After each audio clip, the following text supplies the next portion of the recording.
Stories of Goa, Part 1. Zero garbage and the voice of foxes heard, and some other stories here and there.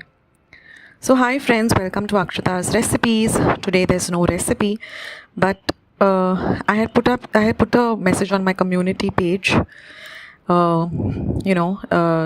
that if anyone wants to share some stories about Goa of old, they can send me stories on my email or in the comments section. So I received about 2 or 3 stories which I will share. And many people were interested in this series. So it's for those people who would love to hear some stories of Goa which you all can relate to. So sit back and have your favorite tea or coffee or whatever you like to have with a snack, and just enjoy this audio series of stories of Goa. So the first thing that comes to my mind, I'll be covering up many topics, but the one topic that came to my mind was the zero garbage that was there in those days. So I am born in the very late 70s, the last 3 years of the 70s. So you can guess my age now. And we used to go to Goa initially every year, and then later on every alternate year. So 1 year me and my dad and mom, and 1 year my uncle, that is my dad's brother, his wife and his 2 children. So we used to alternate. And my Nana and Papa, so I used to call them Goa Nana and Goa Papa, my dad's parents, used to live in Goa, in Bardes, in a small little village, which I will tell you all eventually in one of the parts, so keep listening. And we had this beautiful house which still stands, and it had this beautiful red cement floors that most Goan houses had in those days, where you have the lovely rope lines, designs.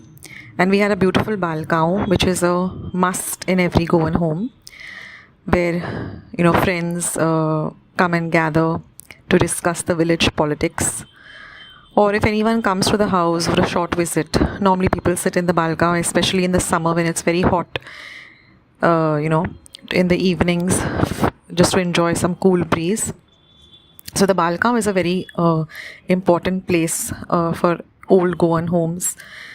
It was a meeting place and a place to just see life happening, passing by. So we had this beautiful balcony. We had a small little garden in the front of our house, and we had a huge backyard where my grandparents basically used to live in Goa. And for those of you following my stories know that we used to bring them every year in the end of the summer vacation. They used to stay with us here in Mumbai throughout the monsoons, and then they used to go back in the winter. And then we used to go in the summer and spend an entire month in Goa, which was fabulous. And in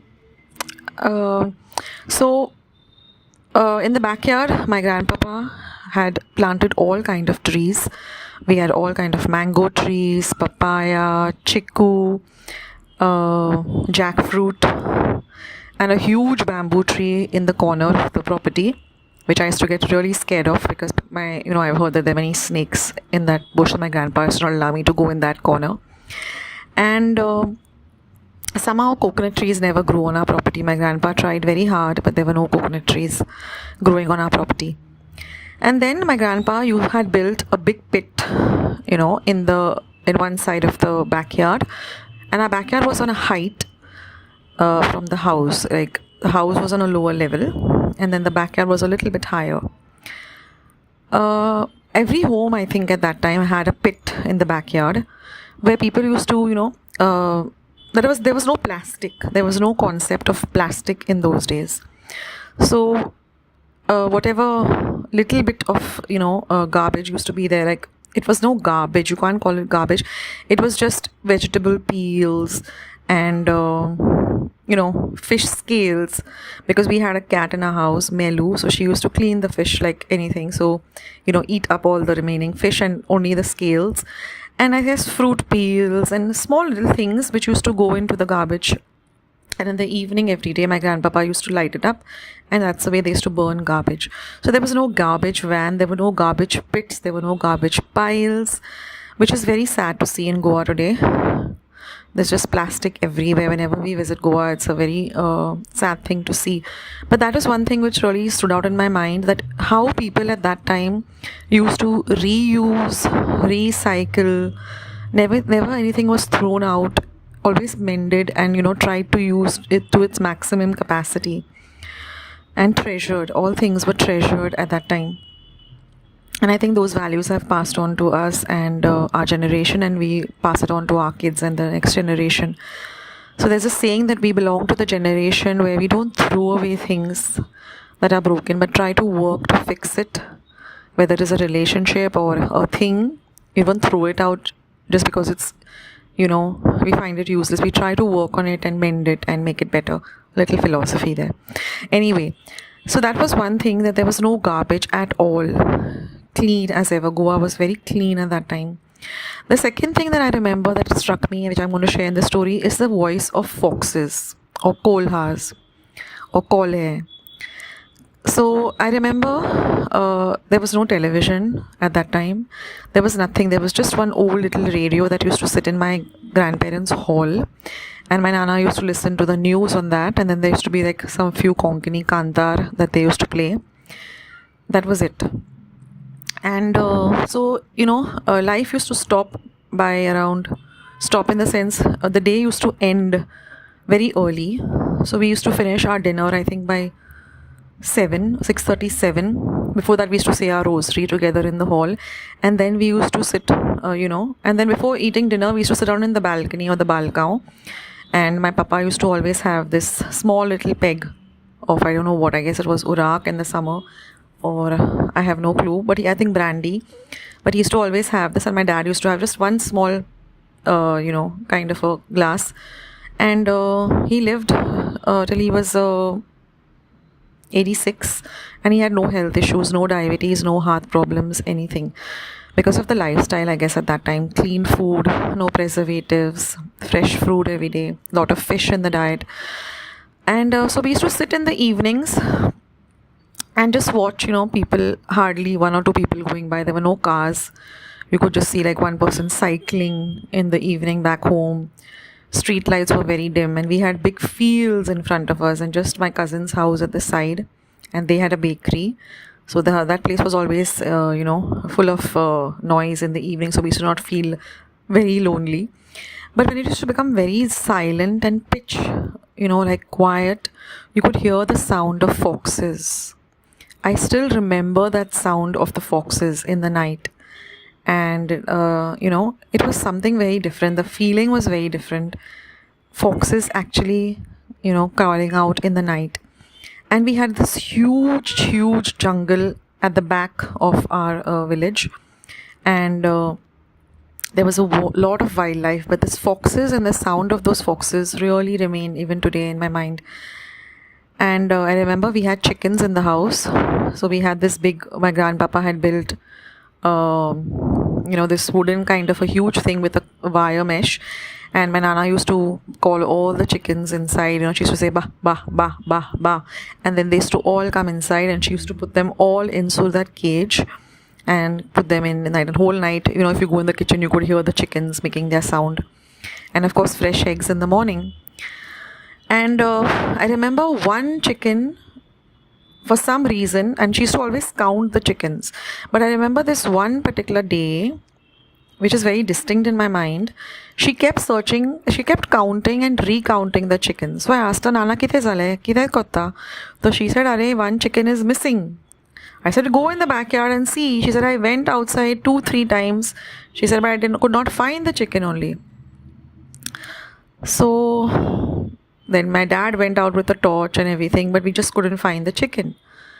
And then we went to sleep I said, I don't know now where she is. Let's go to sleep. So we went off to sleep. And in the night, in the middle of the night, we heard a very peculiar sound of a chicken screaming. And my Nana got up immediately and she rushed to the backyard, and tried to make some sound, to wonder what is happening. So she started like hitting something on the door or something. And we couldn't see anything in the night because there was no light in the backyard. So we couldn't see what was happening, but we could hear the screeching of this chicken in the backyard. And then my Nana said, now we can't go outside. No one used to venture out in the night.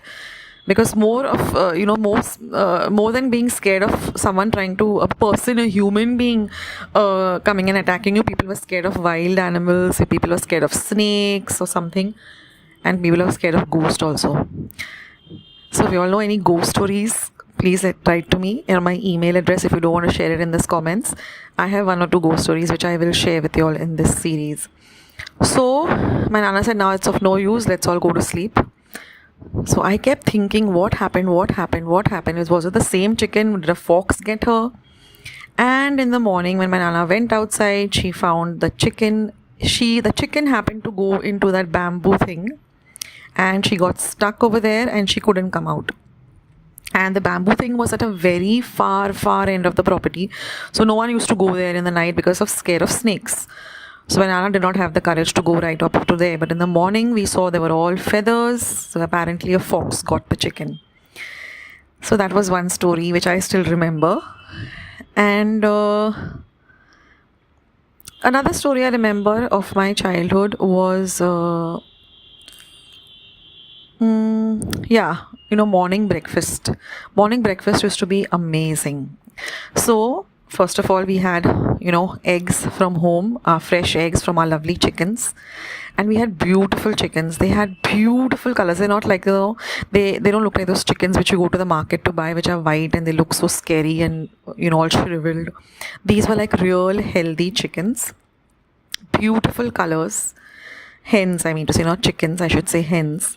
Correct, I'm sorry for the mistake, but it was hens. So we had these hens and one big cock, but we had hens, one big commodore, and we had hens which was so beautiful. They had beautiful colors and they used to be all over the property in the daytime, and evenings they used to be put in that cage, and we used to sit down in the dining room which was just after the kitchen, and we could hear them whole night, making that beautiful sound.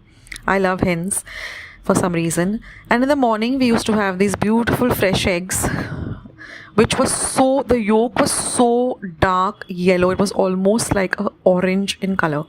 So my dad used to make the egg fry, single fry, and of course there was no gas top. We used to cook everything on our wood fire.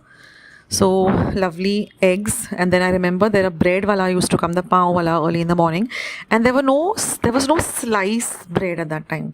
So you either get your pav, you get your poi, or he used to have this loaf of bread. So you had to tell him the day before that I want this loaf of bread. So he used to bring the loaf on order, and then you had to slice it up, and it was just a different texture, not the texture that we get today for some reason.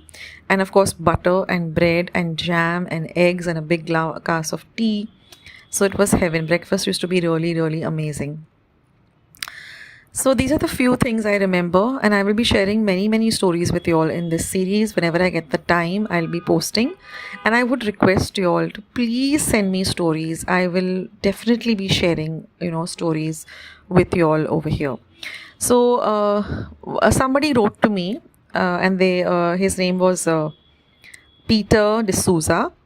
So he sent me an email telling me a similar kind of an environment of Goa, telling me how he also remembered that how Goa was very different at that time. There was not a lot of people. It was very, very quiet. Evenings used to be extremely pleasant. There was no traffic noise. Used to hear just like one bus going by or cycles going by. And I think Peter was staying in an island. I don't know, he didn't mention the island. I don't know whether it was Diwar or Sherao, but he said in the night it used to be so peaceful that we could, you could literally hear the sound of silence, which was a big treasure at that time.